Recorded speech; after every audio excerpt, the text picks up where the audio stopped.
আগুনের যে দৃশ্য, আগুনের যে ফুলকি সেটা আসলে দেখা যাচ্ছে। আগুন স্টেডিয়ামের ভেতরে আগুন ধরিয়ে দেওয়া হয়েছে। এখানে লক্ষ্য করছি আসলে মানুষজন এখনো কিন্তু সরছে না। তারা যে দিক থেকে পারছে সেদিকে আমরা লক্ষ্য করছি হামলা করছে। পুলিশের অবস্থান রয়েছে। পুলিশ কোনোভাবেই পুরো পরিস্থিতি নিয়ন্ত্রণে আনতে পারছেন না। আমরা একটু শুনতে চাই আসলে কি বলেন। হ্যাঁ, আমাদের একটা রামুর থেকে আমাদের কোচ আসছে স্যার, ও আহত হয়ে গেছে। এখানে ভিতরে আরও অনেক আমাদের খেলোয়াড়রা বা আরও অনেক অতিথিরা মেহমান রামুর এখানে ভিতরে আটকে আছে। ও আপনারা প্রশাসনের মাধ্যমে মিডিয়ার মাধ্যমে একটু কি করতে পারেন দেখেন। আমাদের সব প্লেয়ার এখানে আইনশৃঙ্খলা বাহিনীর মধ্যে হ্যাঁ ওরা খুবই চেষ্টা করতেছে এখানে উচ্ছৃঙ্খল কিছু খেলা দেখা আসার লোকের কারণে এইরকম অন্যায় হয়ে গেছে ঘটনাটা।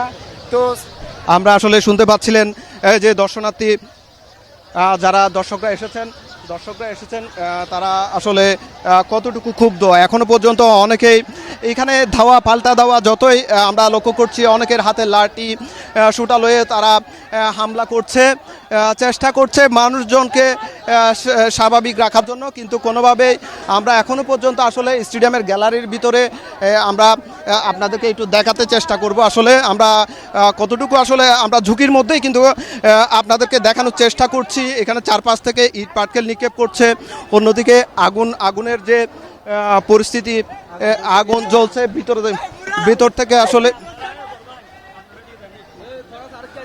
পুরো আগুনের যে দৃশ্য, আগুনের যে ফুলকি সেটা আসলে দেখা যাচ্ছে। আগুন স্টেডিয়ামের ভেতরে আগুন ধরিয়ে দেওয়া হয়েছে। এই স্টেডিয়ামটি কক্সবাজার বীরশ্রেষ্ঠ রুহুল আমিন স্টেডিয়াম। এই স্টেডিয়ামের ভেতরেই কিন্তু এখন ধাউ ধাউ করে আগুন জ্বলছে। আপনারা দেখতে পাচ্ছেন যে এখানে ধাউ ধাউ করে আগুন জ্বলছে, সেই দৃশ্যটি আসলে আমরা দেখানোর চেষ্টা করছি। আমরা স্টেডিয়ামের ভেতরে আগুন জ্বলছে এবং মানুষের যে ধাওয়া পাল্টা দেওয়া সেটি এখনো চলছে। আমরা সেই দৃশ্যটি আসলে লক্ষ্য করছি।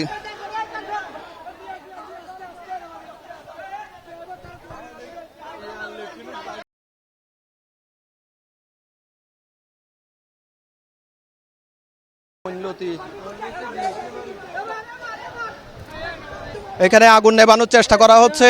এখানকার স্থানীয় মানুষরা আগুন নেভানোর চেষ্টা করছে। আমরা লক্ষ্য করেছি যারা মানুষ, এই যে স্টেডিয়ামের যারা অনেকজন মানুষ রয়েছে তারা চেষ্টা করছে তারা আগুন নেভানোর জন্য।